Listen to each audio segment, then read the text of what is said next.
the first thing that happens is we take off, and remember, we're not going very far. I get up and level off, and I reach up to pull the prop speed lever back, and it just flops in my hand. It's not connected to anything. And so the prop is at full takeoff RPM, 3,600 RPM, which is fine. The airplane, that's the way you take off and land. But I obviously can't go and burn gas like that. I mean, I would run out of gas like this. So I say, hey, I've got to turn around and go back.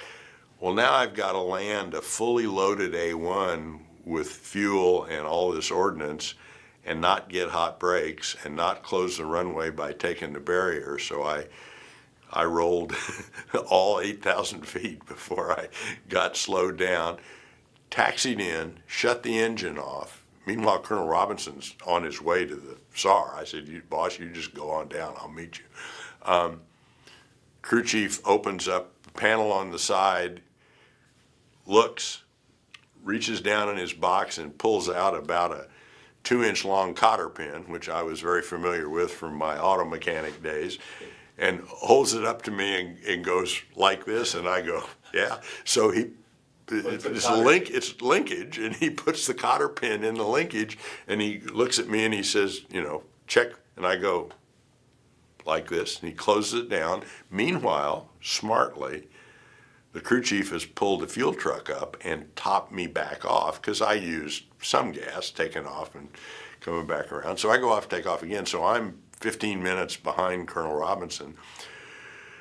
We get down there, and what I realize very quickly is that we know where the gun is relative to these two guys. These two survivors on the ground are great because these guys are facts. And they're listening to this gun shoot, and they basically know the exact heading from where they are to where the gun is, and it was just a matter of figuring out where it was. Well, it occurred to me that if you brought the helicopter in from the gun was about a mile or a mile and a quarter north of the survivors, and we knew pretty much where it was. But we didn't want to go have a fight with the gun. But it occurred to me, if you're flying a Jolly Green and you're coming in along the treetops, and this wasn't heavy jungle canopy, this was lighter, I would call it forest kind of, lower trees. If he just flew along and drug his landing gear along the top of the trees, he could pull right up, pick the two survivors up, turn around and go out, and the gun would never see him. The gun couldn't, his angle of deflection, he couldn't see the guy, let alone shoot at him. So we brief, and I know I've got a good young Captain Low Jolly pilot out there that I'm very comfortable with. So I give the briefing, and I said, now, understand, I don't want you ever to get more than 20 feet above the top of the trees, and you're going to be safe. So Colonel Robinson and I dropped the one and only full smoke corridor that I'd ever seen. I mean, we'd brief this and practice it, but he and I we're the smoke, so we're dropping the smoke. It was perfect. It was like we went out and set up a wall. And so here's this corridor, and the gun's on down that way, and the sun is almost to set. It's almost dark, so we got to get this going. So what I didn't say was when the last Sandys that were there when Colonel Robinson and I first got there, when the Sandy on-scene commander, when they ran out of gas,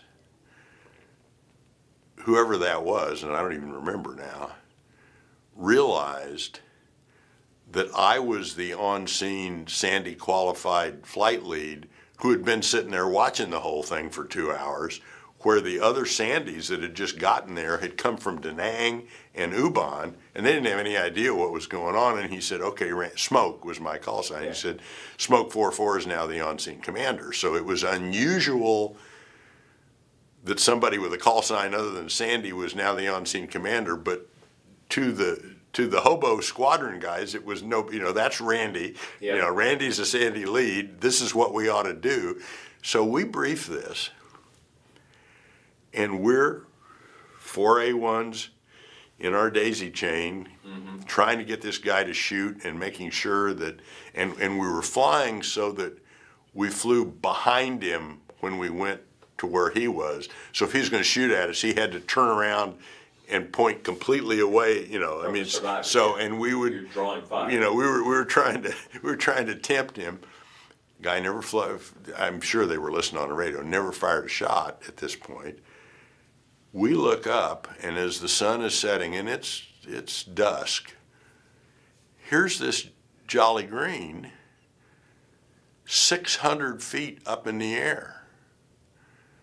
And I start screaming at the Jolly, get down, and he doesn't. And I said, abort, abort, brake, you know, 180, go. He doesn't do anything, and at this point, the gun shoots at him. And I'm in a position west of the north gun, the south survivors, and I'm at a position where it looked to me like, in the dark, with this clip of 37 millimeter, which has got tracers. Yeah. It looked to me like the tracers went through the rotor path of the helicopter. That's how close but he missed him. And of course, the minute the guy shot, this helicopter turns, and I am just flabbergasted. What on earth happened? What happened to the briefing, the drag your landing gear along the tree? And of course, Colonel Robinson, who's, you know, my wingman, is watching this whole thing. And as we call it off, tell the survivors, because now it's dark, tell the survivors we'll come back and get them in the morning.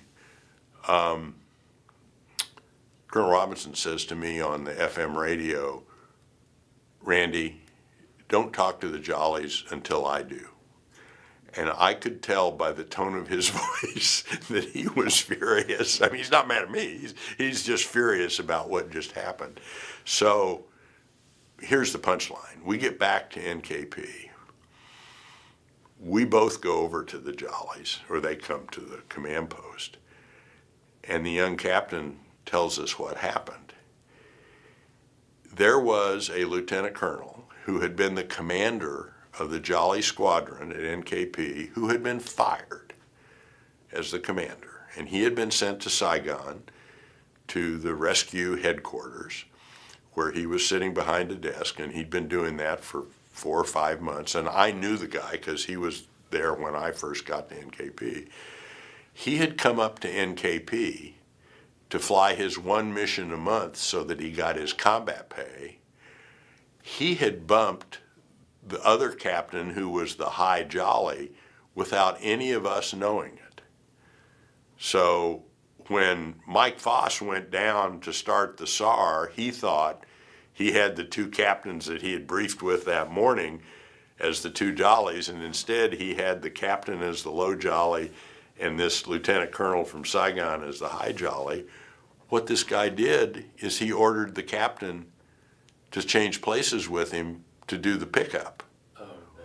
And the captain didn't say anything to us on the radio, which I later, without yelling at the guy, said, look, from an integrity standpoint, you should have called me and said, I'm no longer the low Jolly, and then I would have taken care, you know, of the rest of that.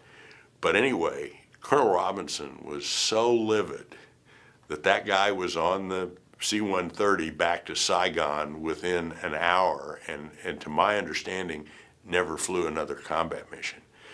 But the next morning, when the Sandys went back, John Lackey was the on-scene commander, and they'd moved more guns in.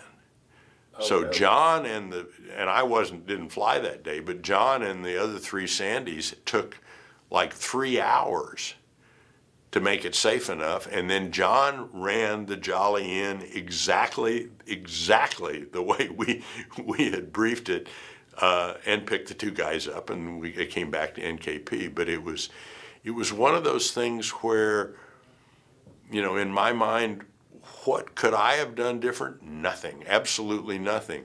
What do I wish had happened? I wish the Captain Jolly had said, you know, smoke 4-4. I'm not the low Jolly anymore.